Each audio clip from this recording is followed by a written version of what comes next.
Welcome हमारे इस podcast में जहाँ पर हम लोग एंटरप्रेन्योरशिप एजुकेशन और जो कुछ लोग सोशल सेक्टर में जुड़े हुए उनके एक्सपीरियंसेस के बारे में बात करते हैं।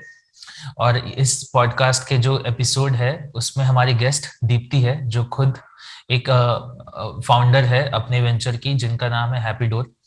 तो ये मेनली इस पॉडकास्ट का जो फोकस होगा वो एंटरप्रेन्योरशिप के बारे में होगा और थोड़ी बहुत क्योंकि दीप्ति एक्सपर्टीज है अर्ली चाइल्डहुड एजुकेशन में, तो उसके एक्सपीरियंस के बारे में भी बात करेंगे। दीप्ति के बारे में अगर मैं बताऊं तो दीप्ति मेरी सीनियर है और मैं उनको काफी टाइम से जानता हूँ, जब हम लोग साथ पढ़ते थे कॉलेज में। और काफी एक्टिव हमारी पार्टिसिपेंट रही है कॉलेज के वक्त में भी, और काफी ऐसा कुछ सेशन हुआ जहां हमने साथ पार्टिसिपेट किया है। दीप्ति, अगर आप बताना चाहो अपने बारे में कुछ ऐड ऑन करके। मैंने अपनी ग्रेजुएशन की है अंबेडकर यूनिवर्सिटी दिल्ली से। मैंने अपनी graduation early childhood centre management and entrepreneurship में की है और अभी मैं एमए कर रही हूँ सेम यूनिवर्सिटी से early childhood care and education में। Thank you Deepti. तो जनरली मतलब जब आपने अर्ली चाइल्डहुड आपका जैसे प्रेफरेंस स्टार्टिंग से अगर मैं बताऊं, क्योंकि मिलता जुलता डोमेन है, आप पहले आपने अर्ली चाइल्डहुड पे एक्सपर्टीज पढ़ाई करी और उसके बाद में अपना एक स्टार्टअप करने का शुरू किया। तो ये आइडिया आपको कहाँ से आया? क्या आप मतलब प्रेफरेंस ही आपकी अर्ली चाइल्डहुड थी, या फिर आप किसी और कोर्स पे जाना चाहते थे तो बाय डिफॉल्ट एडमिशन हुआ? तो क्या इसका हिसाब किताब था? तो बाय डिफॉल्ट तो नहीं हुआ था और प्रेफरेंस की बात करूं तो हाँ, मुझे बच्चों के साथ ही काम करना था। लेकिन कभी मैंने ये नहीं सोचा था कि मैं बर्थ टू 6 इयर्स में अपनी ग्रेजुएशन करूंगी। मैंने हमेशा से सोचा था कि फर्स्ट टू फिफ्थ क्लास तक का होगा। पहले तो मुझे पता ही नहीं था कि बर्थ टू 3 इयर्स में भी पढ़ाई हो सकती है, क्योंकि हम 3 इयर्स में ही प्री स्कूल में एडमिशन करवाते हैं बच्चों का। उससे पहले का मुझे कुछ नॉलेज नहीं था। इस कोर्स में आने के बाद मुझे नॉलेज हुई, क्योंकि ये कोर्स बिल्कुल न्यू है और मैं इसमें जो फर्स्ट बैच था इस कोर्स का उसका पार्ट थी। तो टीचिंग में मुझे पता भी नहीं था कि अर्ली चाइल्डहुड नाम का कोई कोर्स होता भी है। तो बाय डिफॉल्ट मैंने इसमें मैंने फॉर्म नहीं भरा था, मेरे रिलेटिव ने फॉर्म भरा। बट जब नंबर आ गया मेरा तो मैं बहुत खुश थी और मुझे लगा कि हाँ, जिसमें मेरा इंटरेस्ट है एक्चुअल में एंगेज करने में बच्चों को, वहां पर मैं आई हूँ। अच्छा, तो आप बता रहे कि मतलब एंगेजिंग मतलब कुछ कुछ चीजें आपको करते करते वो आप उस पर शामिल हो गए और आप हैबिचुएटेड हो गए, मतलब अडेप्ट कर लिया चेंजेस को आपने, इस तरीके से आपका कुछ। तो कोई लीडरशिप एक्टिविटीज में आप इन्वॉल्व थे, क्योंकि आप बता रहे कि आप बिजनेस वगैरह करना चाहते हैं। जैसे इंटर्नशिप्स थी, वो भी लीडरशिप में थी। जो हमारी क्लासेस होती थी, असाइनमेंट्स होती थी, सब में लीडरशिप इंक्लूड था। जैसे मैं कुछ एग्जांपल बताती हूँ। जब हम इंटर्नशिप करने जाते थे स्कूल्स में, एनजीओस में, अलग अलग डे केयर सेंटर्स में, तो वहां पर हमें खुद लीड करके ही बच्चों के साथ एंगेज होना होता था। और टीचर से जब हम बात करते थे तो हमें खुद ही लीड लेना पड़ता था, स्पेशली इंटर्नशिप के टाइम पे। और असाइनमेंट्स में होता था, हमारे ज्यादातर ग्रुप एक्टिविटीज होती थी। हम्म। तो एक्टिविटी में अगर आपको खुद कुछ करना है तो आपको खुद ही लीड लेनी होगी। तो इस तरीके की लीडरशिप एक्टिविटीज थी जहां पे मैंने लीड ली है और मैं इन्वॉल्व थी। इंटर्नशिप में मुझे लगता है मतलब क्लासरूम से ज्यादा इंटर्नशिप में हमें काफी अपॉर्चुनिटीज मिलती है कि हम एज अ लीडर इनिशिएट करें या रोल्स को एक्सेप्ट करें और उस चीज में लीड ले। तो वहां पर आपका कोई ऐसा जर्नी मतलब थ्रू आउट फर्स्ट ईयर से लेकर थर्ड ईयर जहां पर आपने इंटर्नशिप में कुछ लीडरशिप वाली चीजें निभाई हो? हाँ बिल्कुल। तो जो हमारे एक, आपको तो पता ही है कि हमारी एक साल में 2 सेमेस्टर्स होते हैं और हर सेमेस्टर में हमारे 1 से 1.5 महीने की हमारी इंटर्नशिप होती है, जो कि अलग अलग जगह होती है और रोल भी अलग अलग होता है। तो फर्स्ट ईयर में जो रोल था मेरा वो अंडर फैसिलिटेटर मैंने काम किया है। तो स्टार्टिंग में ऑब्जर्वेशंस रही, उसके बाद खुद लीड करके पूरी क्लास में बच्चों को स्टोरी सुनाना, बच्चों को राइम्स करवाना, जो कि मुझे लगता है सबसे बड़ी क्वालिटी है और एक लीडरशिप की क्वालिटी है, क्योंकि बच्चों को पूरा एंगेज करना। एक क्लास में 20 बच्चे हैं और आप उनको कैसे एंगेज करोगे एक एक्टिविटी के थ्रू। हम्म। उसके बाद फिर बच्चों को आर्ट एंड क्राफ्ट में इंक्लूड करना। अब सब बच्चों का इंटरेस्ट अलग अलग है, तो आप ये किस तरीके से करोगे खुद लीड लेके। अगर एक बच्चा साइड में रो रहा है, वो इन्वॉल्व नहीं हो रहा और बाकी बच्चे हो रहे हैं, तो आप किस तरीके से अपने बिहेवियर को या अपने वर्ड्स को चेंज करोगे या एक्टिविटी को चेंज करोगे जो वो बच्चा भी इन्वॉल्व हो जाए। उसके बाद सेकंड ईयर में अंडर सुपरवाइजर, तो सुपरवाइजर में मैंने एक जगह इंटर्नशिप की थी, जहां पर बाय चांस मुझे ऐसी अपॉर्चुनिटी मिली कि उस दिन स्टाफ बहुत कम था वहां पर। तो मैंने जो डे केयर सेंटर था और स्कूल वो दोनों ही था, तो मैंने डे केयर सेंटर और स्कूल दोनों को अकेले मैनेज किया था। लाइक 1.5 to 3 ईयर के वहां पे बच्चे थे, तो मैं स्टेयर से ऊपर भागती थी और उनकी डायरीज चेक करती थी, और मैं दीदी को बताती थी कि यहाँ पर इनको अब फीड करवाना है, यहाँ पर अब इनको इनका स्लीप का टाइम है या इनको कोचिंग देनी है। और फिर मैं नीचे जाती थी और जो बच्चे होते थे मैं उनको एक्टिविटीज करवाती थी। तो ये खुद की लीडरशिप है, क्योंकि वहां की हेड ने मुझसे पूछा था कि क्या मैं मैनेज कर लूंगी, तो मैंने खुद लीड लेके बोला कि हाँ मैं मैनेज कर लूंगी। सेम ऐसा फाइनल ईयर में मैंने अंडर मैनेजमेंट में काम किया, तो मुझे कॉलेज की तरफ से कुछ अपॉर्चुनिटीज मिली थी जो इंटर्नशिप से थोड़ा अलग थी। तो जैसे अंबेडकर यूनिवर्सिटी में एक कश्मीरी गेट में क्रेच है, तो एज अ सुपरवाइजर जो इंटर्नशिप से बाहर था, बट एज अ सुपरवाइजर मुझे वहां पे जाने का मौका मिला, तो मैंने हाँ बोला खुद आगे से कि मैं ये बिल्कुल करना चाहूंगी, क्योंकि मेरे लिए अच्छी अपॉर्चुनिटी थी। वहां पर जब मैं एज अ सुपरवाइजर गई क्रैच में, तो मैंने हर चीज में लीड लिया, चाहे वो प्रोफेसर्स के बच्चे क्योंकि वहां आ रहे थे, तो चाहे वो उनसे इंटरेक्ट करना है, चाहे वहां पर पूरा, क्योंकि वो बिल्कुल न्यू ओपन हुआ था उस टाइम पे, तो पूरा रूम को हमें रिसोर्सेज बनाने हैं, हमें वहां पे प्रोफेसर से बातें करनी है या अपने कोऑर्डिनेटर से बात करनी है इसके बारे में। तो इन सारी चीजों में लीडरशिप था। ठीक है। तो इंटर्नशिप का बहुत बड़ा रोल होता है, क्योंकि इंटर्नशिप एक ऐसी चीज है जहां पर सब लोग आपके पास नहीं आएंगे पूछने के लिए, आपको ही लीड लेनी पड़ेगी। अगर आपने लीडरशिप नहीं दिखाई अपनी वहां पर, तो कुछ नहीं हो सकता।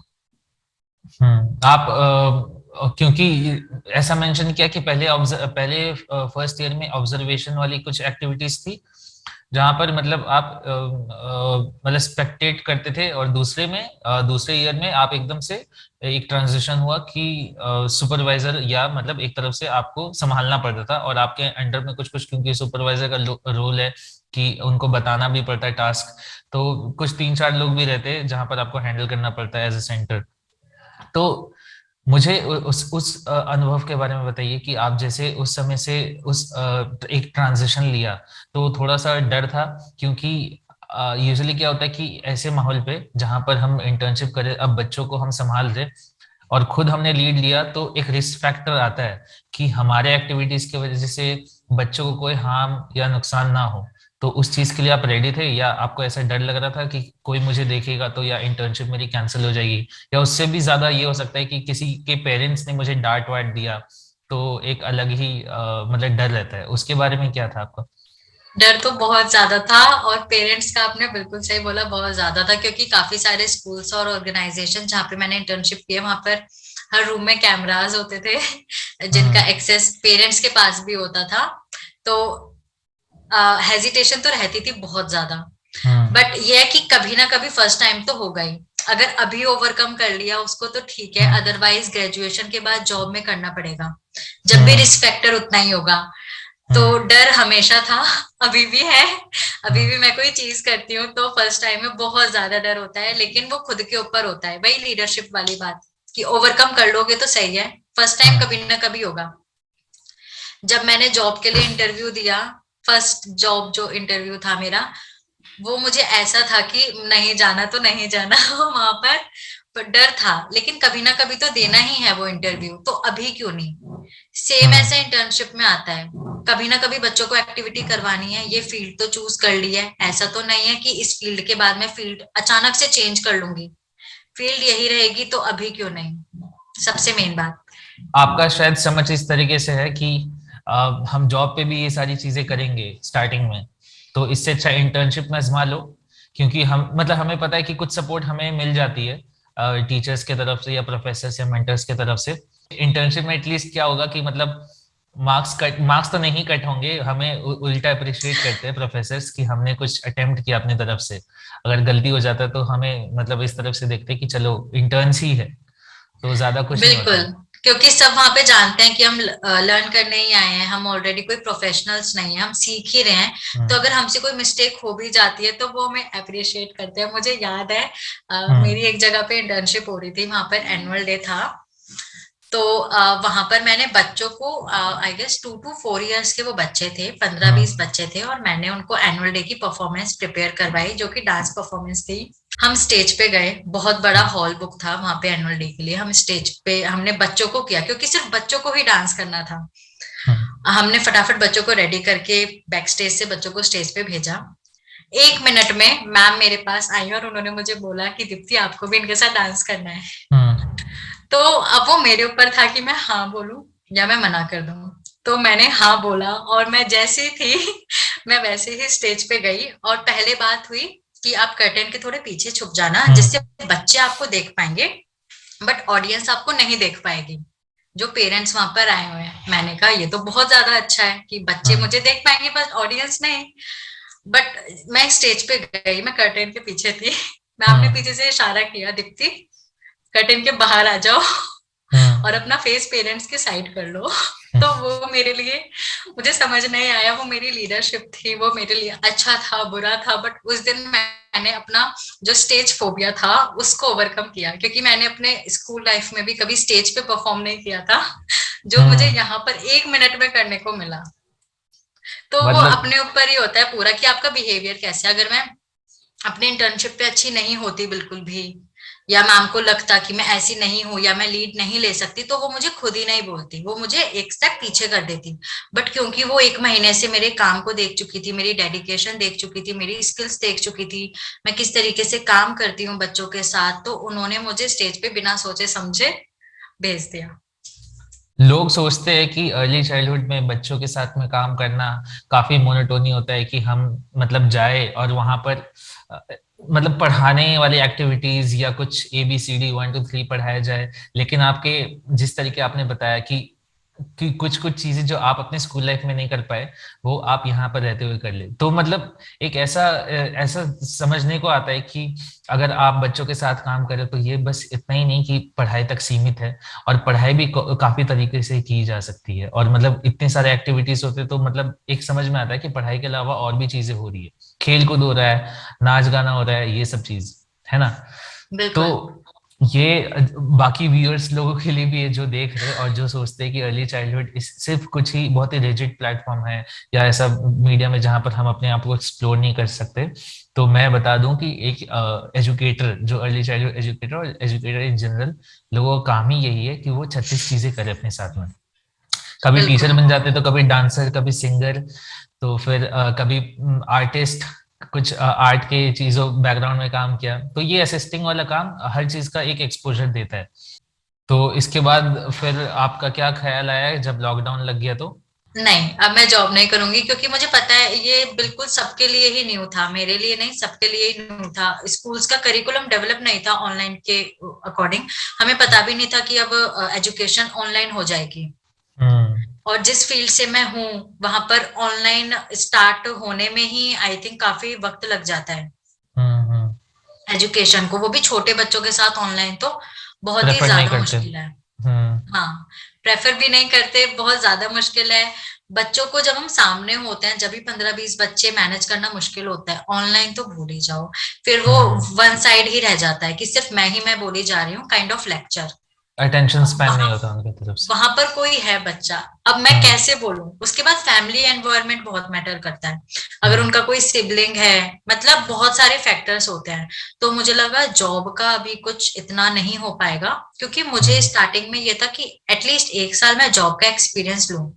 क्योंकि जब हम इंटर्नशिप पे जाते हैं 1-2 महीने के लिए जाते हैं, हमें इतना एक्सपोजर नहीं मिल पाता। लेकिन जब हम किसी ऑर्गेनाइजेशन में 1 साल काम कर लेते हैं तो हमें जो उसकी रूट्स होती है ना वो पता चल जाती है। तो मुझे वो एक्सपोजर चाहिए था, बट लॉकडाउन की वजह से वो नहीं हो पाया। तो मैंने सोचा मैं इसमें पहले मास्टर्स ही कंप्लीट कर लेती हूँ। अच्छा, तो आप फिर मास्टर्स के लिए गए? हाँ, इसी कोर्स में मैंने मास्टर्स के लिए अप्लाई किया। तो आपका हैप्पी डोर वाला जो आपका खुद का स्टार्टअप था, वो आइडिया आपके मास्टर्स के मतलब दौरान पे आया, या उससे पहले ही आपने सोच लिया था कि आप ऐसा कुछ करोगे? उससे पहले ही सोच लिया था एक्चुअली मेरे कॉलेज के ही एक प्रोफेसर ने, क्योंकि उन्होंने देखा हुआ था मैं कैसे एंगेज करती हूँ बच्चों को मेरी स्किल्स के बारे में। तो हम्म। उनकी मुझे एक दिन कॉल आई थी और उन्होंने मुझे बोला था कि मैं क्यों ना बच्चों को ऑनलाइन पढ़ाना स्टार्ट करूं। हम्म। मुझे खुद पे डाउट था क्योंकि मैं ऑनलाइन में बिल्कुल जीरो थी, क्योंकि ये सबके हम्म। लिए बिल्कुल न्यू था, मैं कोई नई हम्म। नहीं हूँ। बट फिर भी लीड वाली बात आ जाती है, मैंने लीड हम्म। लिया। मैंने एक बच्चे के साथ 2 दिन ट्रायल सेशन लिए ऑनलाइन, जो कि हम्म। उन्हीं की डॉटर है प्रोफेसर की। तो मैंने उसके साथ 2 सेशन लिए, देन मुझे कॉन्फिडेंस आया मैं करवा सकती हूँ। ज्यादा हम्म। बच्चों को नहीं, 3 या 4 बच्चों को आई कैन मैनेज। हम्म।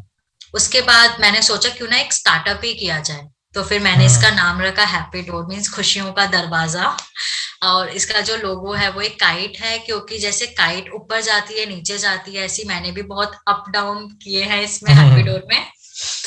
तो इस तरीके से फिर मैंने इसका स्टार्टअप किया धीरे धीरे। स्टार्टिंग में ये 6 महीने तक ऑनलाइन सेशंस पे ही था। हम्म। बट देन 2020, ये मैंने 2020 में स्टार्ट किया था। हम्म। देन 2021 में फेब में मैं इसमें पपेट्स और डॉल्स का भी कॉन्सेप्ट लेकर आई। अच्छा, तो आपका मतलब एक तो चीज आपने ये बताई कि आपके प्रोफेसर ने थोड़ा सा एक ब्रेक दिया कि मतलब इस थॉट का कि चलो इस आप ऑनलाइन भी ट्राई करो इसको करने के लिए। लेकिन उसके अलावा आपका कुछ पर्पस था कि क्योंकि होता है कि चलो किसी का आर्ट में बहुत ज्यादा इंटरेस्ट है तो इसीलिए शायद वो आर्ट के क्लासेस प्रोवाइड करना शुरू कर दे। मतलब आपका उसमें कितना कंट्रीब्यूशन था ये सोचकर कि मैं इसको आने वाले टाइम पे इस तरीके से चलाना चाहती हूँ, और क्योंकि मेरा अपना भी इसमें कुछ स्वार्थ है, कुछ इंटरेस्ट है, जैसे पपेट्री मेकिंग में या स्टोरी टेलिंग में, तो उस चीज के बारे में आप जरा बताइए। अ, तो इसमें मेरा पर्पस यही था कि मैं घर पे, मेरे पास कुछ नहीं था करने के लिए और सेम बच्चों के पास भी कुछ नहीं था। हम्म। तो मैंने और मुझे बच्चों से इंटरेक्ट करना, उनके साथ एंगेज होना बहुत ज्यादा अच्छा लगता है। मैंने सोचा ऑनलाइन ट्राई करते हैं हम्म। कि उनकी भी कुछ लर्निंग हो रही है, मेरी भी लर्निंग रुक नहीं रही है, मुझे एक हम्म। एक्सपीरियंस मिल रहा है। मतलब जहां बच्चे घर बैठे हैं ग्रेजुएशन के बाद सारे बच्चे, हम्म। वहां अगर मैं थोड़ा ही सही लेकिन मैं ऑनलाइन कुछ कर रही हूँ, तो मेरे पास पूरा एक्सपीरियंस हो रहा है। अभी जैसे मेरी मास्टर्स चल रही है, बट मैंने हैप्पीडोर को पूरी तरह से नहीं छोड़ा। कभी कभी स्लो हो जाता है ये, बट मैं हम्म। कभी इसको छोड़ती नहीं हूँ, क्योंकि हम्म। मुझे पता है मुझे एक्सपीरियंस मिल रहा है ऑनलाइन का।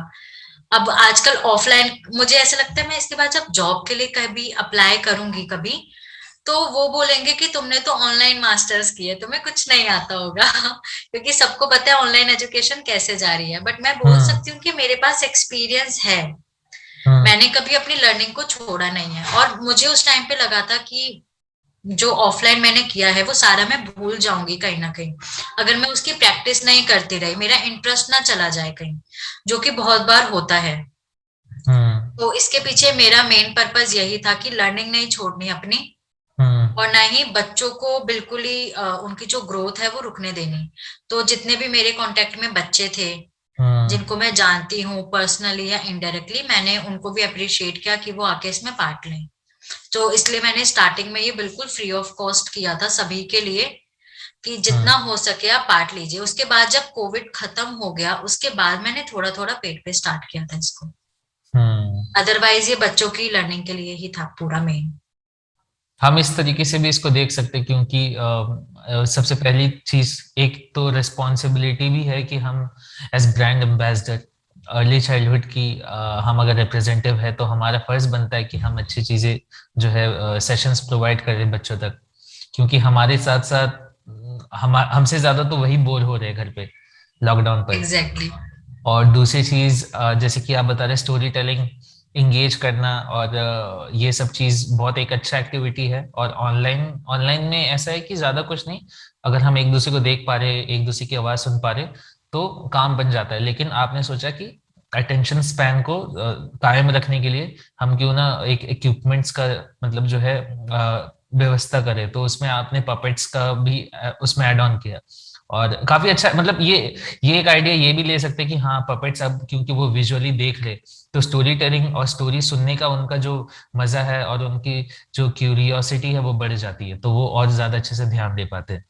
एग्जैक्टली। और सेकंड एक रीजन ये भी था कि जब बच्चों की ऑनलाइन क्लास स्टार्ट हुई तो मैंने कुछ पेरेंट्स से इंटरेक्ट किया।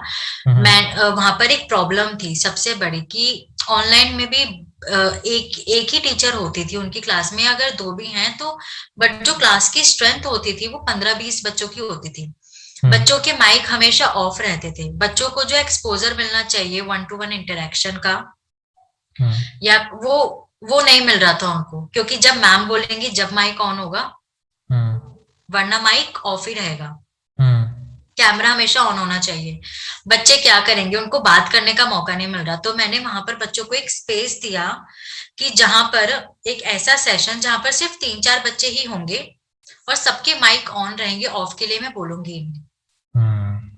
आप एक दूसरे से बात करो, आप मुझसे बात करो, हम सब आपस में बात करेंगे। स्टोरी मेकिंग एक एक्टिविटी होती है, तो हम सब लाइन जोड़ जोड़ के, चारों बच्चे मेरे सामने, 3 बच्चे हैं ऑनलाइन जो 3-3.5 साल के हैं, और हम चारों मिलके स्टोरी बना रहे हैं। तो कितना हम्म। अच्छा बच्चों के लिए एक्सपोजर हो रहा है कि वो एटलीस्ट बात कर पा रहे हैं किसी से, हम्म। वो स्टोरीज के थ्रू अपनी फीलिंग शेयर कर पा रहे हैं जो उनके आसपास हो रहा है, क्योंकि वो नहीं कर पाते क्लास में किसी के साथ, और घर में वही लोग हैं जो हमेशा से होते हैं उनके आसपास। तो हम्म।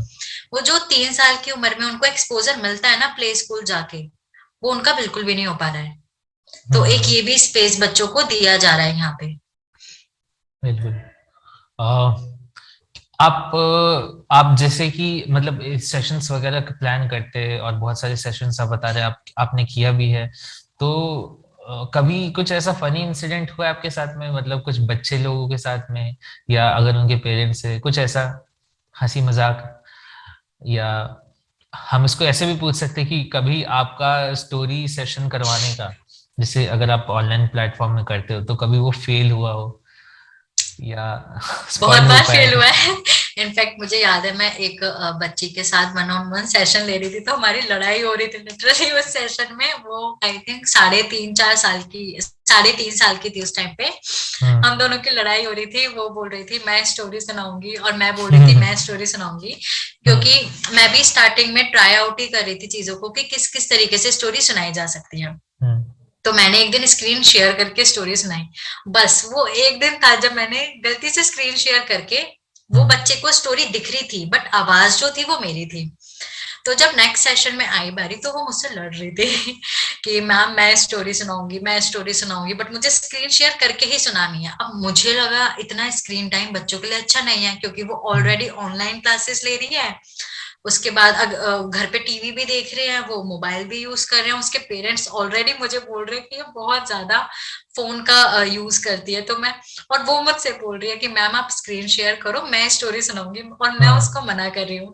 तो वो पॉइंट मेरे लिए बहुत ही फनी भी था और बहुत ही कंफ्यूजिंग भी था कि अब मैं कहाँ क्या करूं। मतलब हम्म। एक तरफ मुझे पेरेंट्स बोल रहे हैं, एक तरफ मुझे वो बच्ची बोल रही है। तो ऐसे इंसिडेंट बहुत सारे होते रहते हैं। तो ये इंसिडेंट को आपने किस तरीके से टैकल किया था, मतलब इसको ओवरकम कैसे किया?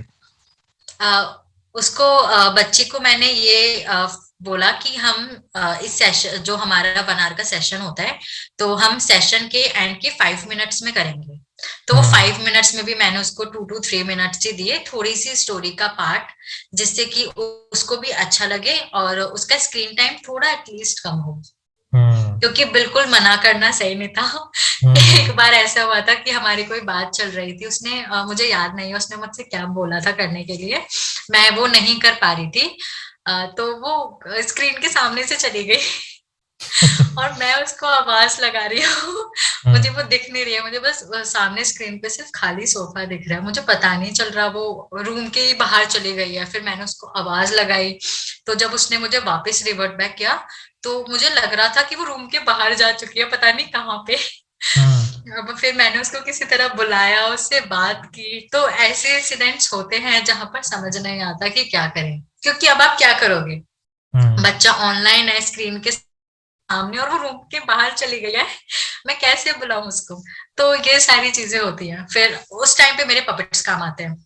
हम्म। मतलब बच्चे मुझे पसंद नहीं करते, बच्चे पपेट्स को ज्यादा पसंद करते हैं। फिर एक पपेट उसका फेवरेट है चीची। तो मैंने बोला कि चीची आपको बुला रही है, चीची की बात सुन लो, देन आप दोबारा चले जाना। फिर मैं स्क्रीन से चली गई, चीची मेरे हाथ में थी। और फिर वो चीची से बातें कर रही थी। वो मेरी शिकायत करती है बेसिकली कभी कभी ओके। चीची से, कि आप दीप्ति मैम को ये चीज समझाना, उनको मुझे ऐसे नहीं बोलना चाहिए था। फिर इस तरीके से चलता है हमारा। तो जो सोचते हैं कि अर्ली चाइल्डहुड प्रोफेशन इतना इजी है, वो आप सुन के पता लगा पा रहे होंगे कि इतना इजी बिल्कुल भी नहीं है।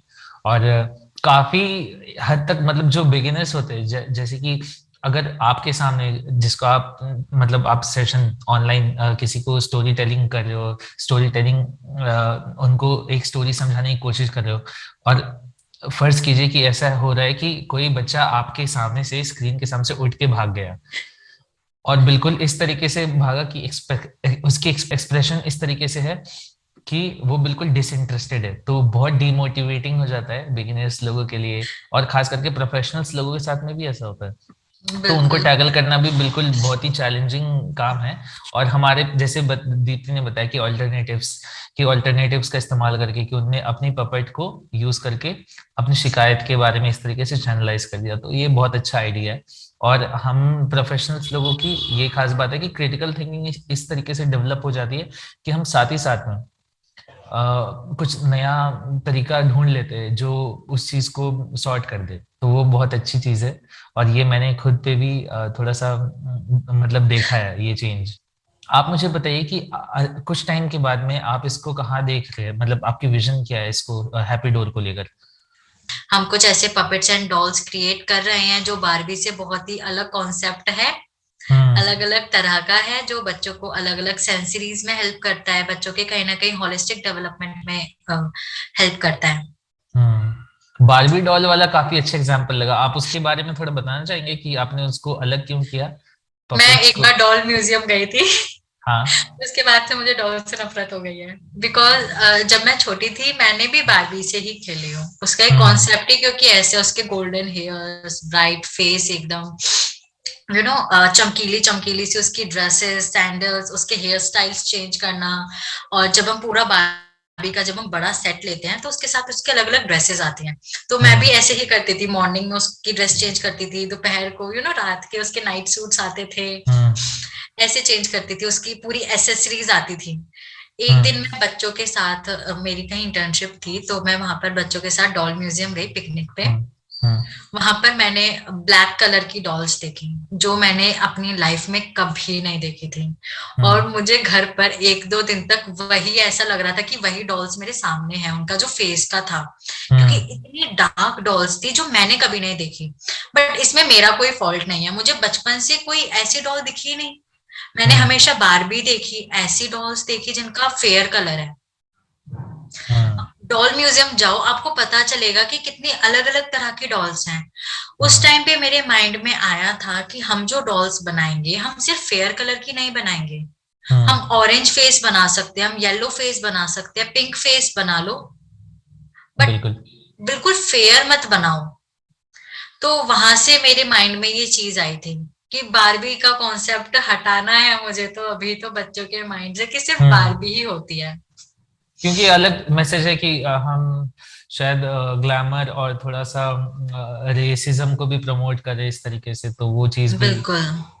वो चीज भी अच्छा नहीं है, वरना हमारे आने वाले जनरेशन के बच्चे भी वही चीज सीखेंगे जो अभी हम जिस दौर से गुजर रहे हैं।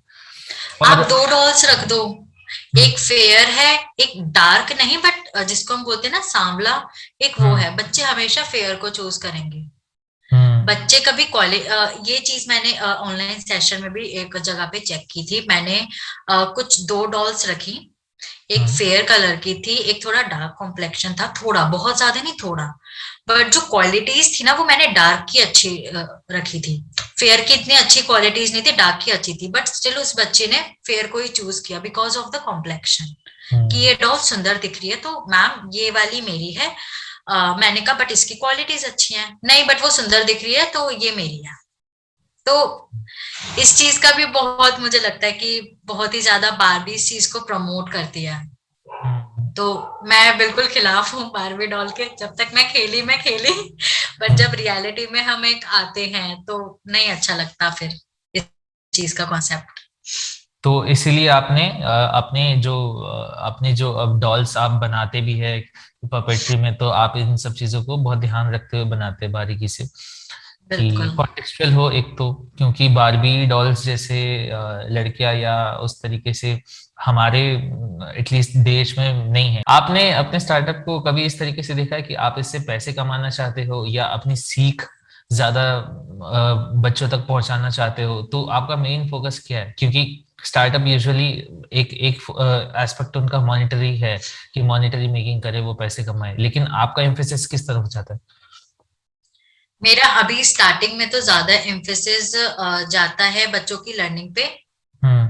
कि मैं उनके सेशंस कंडक्ट करूं। बेसिकली हैप्पी डोर की रीच बढ़ानी है अभी हम्म। स्टार्टिंग में। अभी मेरा प्रॉफिट मेकिंग में ऐसा कुछ मैंने कभी सोचा नहीं है, प्रॉफिट में इतना ज्यादा। अभी बस यही है कि हैप्पी डोर की रीच बढ़ानी है, पहले ज्यादातर लोगों तक पहुंचना है, जिससे कि जब हम उस लेवल पे पहुंच जाएंगे उसके बाद फिर मैं दोनों तरह के सेशंस कंडक्ट करूंगी, पेड भी अनपेड भी। अभी ज्यादातर मेरे अनपेड रहते हैं, चाहे वो हम्म। पेरेंट्स के लिए हो, टीचर्स के लिए हो, या बच्चों के लिए हो। बट जब मैं उस लेवल पे पहुंच जाऊंगी उसके बाद मैं काफी सारे पेड रखूंगी, काफी सारे अनपेड रखूंगी, देखते हुए कि लोग, मतलब मेरी ऑडियंस कैसी है, जो मेरे कस्टमर्स हैं वो अफोर्ड कर सकते हैं या नहीं। तो कुछ के हम्म। लिए फ्री ऑफ कॉस्ट भी होंगे, कुछ के लिए पेड भी होंगे, हम्म। जिससे कि मेरा भी थोड़ा सस्टेन होता रहे, और हम्म। उनको भी बहुत ज्यादा चैलेंजिंग ना लगे कि वो बिल्कुल ही अटेंड नहीं करवा सकते।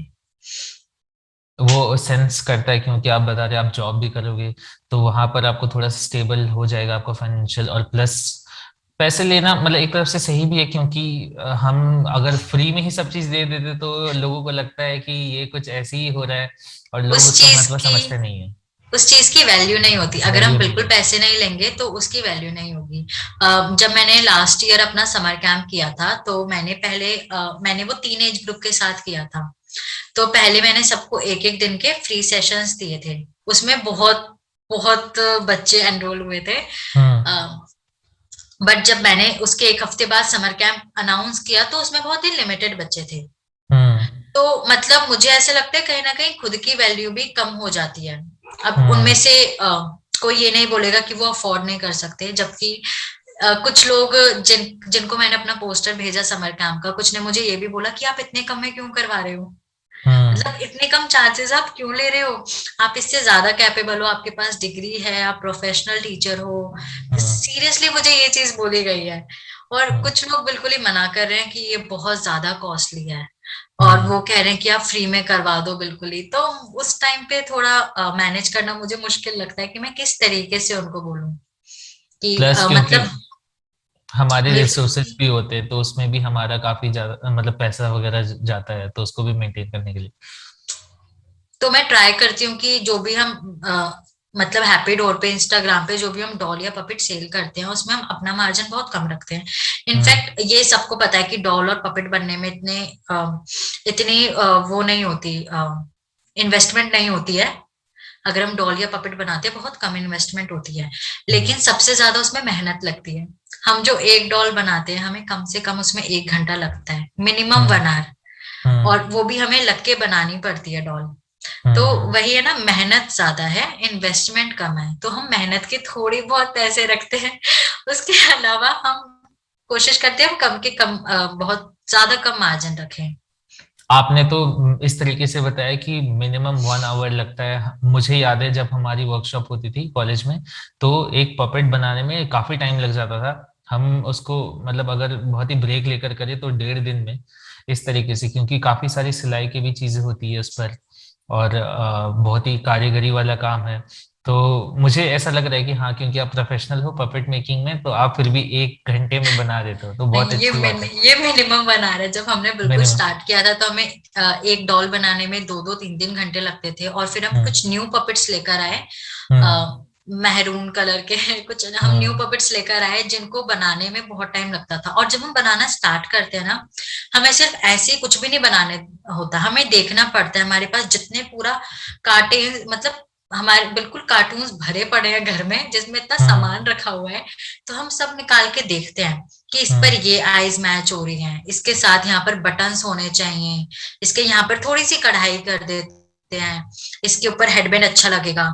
तो अभी हमने रिसेंटली आई थिंक 1 वीक पहले हमने एक और न्यू कॉन्सेप्ट ऐड किया अपने डॉल और पपेट के साथ, जिसमें हम हर हर डॉल और पपेट के साथ एक स्टोरी भेजेंगे, जिसमें वो डॉल अपने बारे में बताएगा कि उसका नाम क्या है, उसको क्या करना पसंद है, और वो सेम चीज बच्चों से पूछेगा। जैसे एक डॉल थी मोमो जो डिलीवर हुई है कुछ दिन पहले, तो वो अपने बारे में बता रही है कि उसका नाम मोमो है, उसको अपना नाम बहुत ज्यादा पसंद है। और बच्चों, आपको पता है कि ये काऊ की आवाज होती है। उसके बाद बच्चों को उससे काऊ की वॉइस पता चल रही है। उसके बाद मोमो ने ये भी ऐड किया कि उसको ये नाम पसंद है, क्योंकि कहीं बच्चों को ये ना लगे कि भाई गाय की आवाज के नाम से बच्चों को बुला रहे हैं मोमो, मतलब एक वो चिढ़ाने वाला कॉन्सेप्ट आ जाता है ना। तो मोमो ने बोला मुझे ये नाम बहुत ज्यादा पसंद है, लेकिन ना मुझे हरी सब्जियां खाना पसंद है। मोमो ने ये चीज बोली। और वो फिर सेम बच्चों से पूछती है कि आप मेरे साथ हरी सब्जियां खाओगे, क्वेश्चन मार्क। ऐसे मुझे सुबह जल्दी उठना पसंद है, तो आपको मेरे साथ खेलना है तो प्लीज आप मुझे डेली जल्दी उठा देना, लेकिन उसके लिए तो आपको भी जल्दी उठना पड़ेगा, तो आप भी प्लीज जल्दी उठोगे। तो अपने नाम के साथ उस नाम के पीछे का रीजन और एक वैल्यू के साथ हम अपने डॉल को डिलीवर करते हैं, और हम सेम वो बच्चों से पूछते हैं कि वो भी उसको अपनी लाइफ में एक्सेप्ट करें वैल्यू को। काफी अच्छा कॉन्सेप्ट है, मतलब डॉल्स के साथ में आप स्टोरी वगैरह भी करें, ये मैंने तो अभी नया ही सुना है। और जैसे आपने बताया कि आपने डिलीवर किया, आई होप कि आप लोगों की जो इस तरीके की काम है वो और भी ज्यादा लोगों तक स्प्रेड हो। और क्योंकि मैं मतलब समझ पा रहा हूँ स्टोरी की, जैसे आपने बताया कि वैल्यूज की जहाँ आपने बात करी है, और वैल्यूज एक ऐसी चीज है जो मैं जिसके बारे में मैं बहुत पैशनेट हूँ कि लोग बच्चे अपने जो है लाइफ में कुछ ऐसे वैल्यूज डेवलप करे। और ये काफी अच्छा स्मार्ट तरीका है जिस तरीके से मैनिपुलेट किया गया है, जैसे कि अगर आपको उठाना है तो किसी और को उठाना है सुबह, तो उसके लिए आपको उठना पड़ेगा, तो बच्चे मान जाते हैं। अगर उनको डायरेक्टली ऐसा बोलो कि नहीं आपको उठना पड़ेगा, तो वो नहीं मानेंगे, वो बोलेंगे कि नहीं ऐसा क्यों। अगर कोई दोस्त है जो चाह रहा है उठने के लिए, तो शायद वो मान जाते हैं। तो ये काफी एक अच्छा तरीका है। हाँ, यही होता है, बच्चे हमारी बात नहीं मानते, बट बच्चे डॉल्स पपेट्स इन सब की बात मान लेते हैं। उनको पता होता है इनडायरेक्टली कि वो हम ही हैं। उनको पता है कि अगर पपेट खुद नहीं बोल रहा, पपेट से मैं ही बुलवा रही हूँ, बट स्टिल वो पपेट से मेरी कंप्लेंट कर रही है बच्ची। क्यों? क्योंकि कहीं ना कहीं उसको ट्रस्ट है पपेट के ऊपर, उसको ये पता है कि वो मैं ही हूँ, पपेट खुद नहीं बोल रहा, मेरा हाथ उसे दिख भी रहा है, लेकिन फिर भी वो उसको बोलेगी क्योंकि उसको ट्रस्ट है पपेट पे कि मैं एटलीस्ट मैम से नहीं बोल रही, मैं पपेट से बोल रही हूँ। ये काफी सुंदर चीज है कि बच्चे किस तरीके से कनेक्ट कर पाते हैं एक नॉन लिविंग थिंग से या एक कैरेक्टर से। और क्योंकि आप अपने स्टोरीज में इतने सारे कैरेक्टर रखते हो, तो आप लोग कंटिन्यूअसली बहुत सारे कैरेक्टर्स बनाते भी होंगे, विच मीन्स जैसे बताया कि एक पपेट बनाने के लिए मिनिमम 1 घंटा लगता है, तो बहुत मेहनत है एक 5 मिनट या 10 मिनट स्टोरी करने के पीछे। तो ये ऐसी चीजें हैं। पर आप इतने टीएलएम्स की बात, जैसे कि आप बता रहे कि आपके यहाँ पपेट है, स्टोरी टेलिंग के कुछ कुछ मटेरियल्स आप प्रोवाइड कर देते हैं, वैल्यूज सिखाते हैं, इसके अलावा कुछ और टीएलएम्स का आपने कभी सोचा है कि आप हैप्पी डोर पे इंट्रोड्यूस करना चाहोगे, या पपेट और स्टोरी के लिए ही ये फेमस होगा आपका जो स्टार्टअप है? तो हाँ, स्टार्टिंग में मैंने सोचा था वुडन ब्लॉक्स इंट्रोड्यूस करने का, या फ्लैश कार्ड्स या क्ले से बनी चीजें स्टार्टिंग में मैंने सोचा था, बट देन मैंने उस प्लान को ड्रॉप कर दिया, क्योंकि मुझे लगा कि जितने ज्यादा हम चीजें बढ़ाएंगे उतनी ज्यादा हमें प्रॉब्लम आएगी। पहले हमें अपने ऑनलाइन सेशंस पे और डॉल और पपेट पे ही फोकस करना चाहिए। अगर आगे जाके जब ये बढ़ेंगे, इनकी ग्रोथ होगी, उसके बाद मैं दोबारा सोच सकती हूँ, बट अभी तक मेरा ऐसा कोई प्लान नहीं है कि मैं इसको बढ़ाऊंगी। मतलब इसी तक ही लिमिटेड है, ये टीएलएम्स का और कोई प्लान नहीं है। आई थिंक वो हैप्पी डोर फेमस भी काफी हो चुका है पपेट के लिए ही और स्टोरी डॉल टेलिंग के लिए। पपेट्स, तो यस। काफी अच्छा चॉइस है कि आप एक ही स्पेसिफिकेशन जो है चूज करके चल रहे हैं। और वो बाकी बच्चों लोग भी अगर शायद आने वाले दौर पे ऐसे बोले कि अगर कहीं पर स्टोरी सुनना है या कहीं की स्टोरी चाहिए, तो happy door is that platform, और वो ब्रांड की हम जो चूज करेंगे। खैर बिल्कुल, आई होप ऐसे ही हो। हाँ, और मैं आपसे बस और आखिरी 2 सवाल पूछूंगा। लास्ट वाला जस्ट एक एडवाइस होगा जो आप दोगे, लेकिन उससे पहले, क्योंकि आप एमए भी करें और हमने आपके कॉलेज जर्नी, आपके ग्रेजुएशन के बारे में और थोड़ा आपके स्टार्टअप के बारे में बात किया। मैं चाहता हूँ थोड़े से आप मास्टर्स के बारे में बताएं कि मास्टर्स में क्या होता है, क्योंकि बहुत सारे लोग हैं हमारे जैसे कि मैं जूनियर हो गया आपके, और हमें पता नहीं है कि मास्टर्स का क्या एक्सपीरियंस होता है। तो मास्टर्स में कितना अलग है हमारे पढ़ाई से जो हम अंडरग्रेड में करते हैं, उसके बारे में आप जरा बताइए हमें। मतलब बिल्कुल अपोजिट है मैं ये बोलूंगी, क्योंकि जब मैंने ग्रेजुएशन की अपने इस कोर्स में ईसीसीएमई में, तो मेरा जो था वो पूरा प्रैक्टिकल था। हमने वहां पे राइम सीखी, आपको तो पता ही है, स्टोरी सीखी, इतनी सारी एक्टिविटीज की। जो प्रोफेसर हमें पढ़ाने आते थे वो हमारे साथ एक्टिविटी करते थे क्लासरूम्स में। थ्योरी बहुत ही लिमिटेड होती थी हमारी ग्रेजुएशन में कि हमने डिफरेंट अप्रोचेस पढ़ ली। बट जब हम मास्टर्स में आते हैं तो 100% थ्योरी होती है वहां पे, प्रैक्टिकल बहुत ही लिमिटेड होता है। तो मुझे लगता है वो ना बहुत मुश्किल हो जाता है, क्योंकि 12th तक आपने स्टडी की, ग्रेजुएशन फिर आपने की जिसमें प्रैक्टिकल है बहुत ज्यादा, और अचानक से थ्योरी में जाना पूरा जहां पर बिल्कुल प्रैक्टिकल नहीं है। तो थोड़ा सा इश्यू मुझे स्टार्टिंग में हुआ था। बट क्योंकि हम थ्योरीज अब पढ़े जा रहे हैं, बच्चों की डेवलपमेंट के बारे में पता चल रहा है, जितना प्रैक्टिकल इंपॉर्टेंट है उतनी थ्योरी ही इंपॉर्टेंट है। अगर आपको यही नहीं पता होगा कि बच्चों में डेवलपमेंट किस तरीके से हो रही है, तो प्रैक्टिकल कहीं ना कहीं इतना वर्क नहीं करेगा। बट अगर आपकी थ्योरी भी स्ट्रांग हो जाएगी प्रैक्टिकल के साथ साथ, तो वो बहुत अच्छा एक पॉजिटिव पॉइंट होगा। हमारे बहुत सारे व्यूअर्स ऐसे होंगे जो अर्ली चाइल्डहुड परस्यू करना चाहते हैं, तो उनके लिए आप क्या ऐसा कुछ एडवाइस है जो आप देना चाहते हैं? तो अगर उनको अर्ली चाइल्डहुड में इंटरेस्ट है, अर्ली चाइल्डहुड में, तो ये उनके लिए बेस्ट कोर्स है। यहाँ पर वो कर सकते हैं। जब मैं 12th के बाद यहाँ पर आई थी ग्रेजुएशन में, 12th तक मैं बहुत इंट्रोवर्ट थी, बट ग्रेजुएशन ने मुझे मौका दिया, मेरी कम्युनिकेशन स्किल्स, मेरी कॉन्फिडेंस लेवल, अपने इमोशंस पे कैसे कंट्रोल करना है, नेगोशिएट कैसे करना है पेरेंट्स के साथ, किससे कितनी बात करनी है, ये जितनी भी मैंने लाइफ स्किल्स हैं, यहाँ तक कि जो मैंने वेंचर स्टार्ट किया, मैं मानती हूँ 12th तक उसकी मेरे पास बस 15% स्किल्स होंगी। बट जो मुझे बाकी स्किल्स मिली हैं 85%, वो सारी मुझे ग्रेजुएशन से ही मिली हैं, चाहे वो इंटर्नशिप से है, क्लासेस से, असाइनमेंट से है, या फ्रेंड्स के साथ से। तो मैं यही बोलूंगी कि जो भी करना चाहते हैं वो इसको करो, इसका कोर्स स्ट्रक्चर देखो। किसी को मेरी हेल्प या सपोर्ट की जरूरत है तो मैं हमेशा साथ में हूँ। तो बस मुझे यही कहना है। क्योंकि हमारी एक खास बात है कोर्स की कि इंटर्नशिप्स आपको ढूंढनी नहीं पड़ेंगी, वो आपको हाँ, प्लेस हो जाती। एंड द प्लेस हो कोर्स नेम जाती। Is early childhood centre management and entrepreneurship, जो अम्बेडकर यूनिवर्सिटी में होता है। भी वोकेशनल कोर्स है, तो इसके बारे में आप देख सकते हैं। और फिलहाल बस यही। ठीक है Deepti, thank you so much कि आप ज्वाइन किए और अपनी एक्सपीरियंस शेयर किया आपने, खास करके ग्रेजुएशन के बारे में जो आपकी कॉलेज की जर्नी थी, और अपने स्टार्टअप्स के बारे में, और क्या क्या इन बीच में आपके साथ में क्या क्या चीजें हुई। तो काफी मजा आया, और मैं आशा करता हूँ जो हमारे व्यूअर्स है और जितने स्टूडेंट्स हैं इन एक्सपीरियंस का बहुत ही अच्छे से लाभ उठाए और एक दिशा मतलब चूज कर पाए। वो उनकी डायरेक्शन नैरो करेगी कहीं ना कहीं, और एक मुकाम पे उनको लेकर आएगी। तो बस इतना ही। और साथ ही साथ मैं ये भी कहना चाहूंगा कि दीप्ति की जो मीडिया हैंडल्स है जो कि हैप्पी डोर, वो मैं डिस्क्रिप्शन में डाल दूंगा, तो आप बिल्कुल चेकआउट करें। काफी क्रिएटिव चीजें हैं, आप उनको जाके परचेज भी कर सकते हैं, उनके सेशंस अटेंड भी कर सकते हैं। काफी सारे तो फ्री सेशंस भी होते हैं जैसे दीप्ति दी ने बताया। तो बिल्कुल इनरोल कीजिए, सपोर्ट कीजिए, क्योंकि ये छोटे स्टार्टअप्स को अगर आप सपोर्ट करेंगे तभी जाके वो कुछ नई चेंज लेकर आ पाएंगे। तो काफी बड़ा एक चेंज लाने के लिए एक छोटी सी कंट्रीब्यूशन की भी नीड होती है।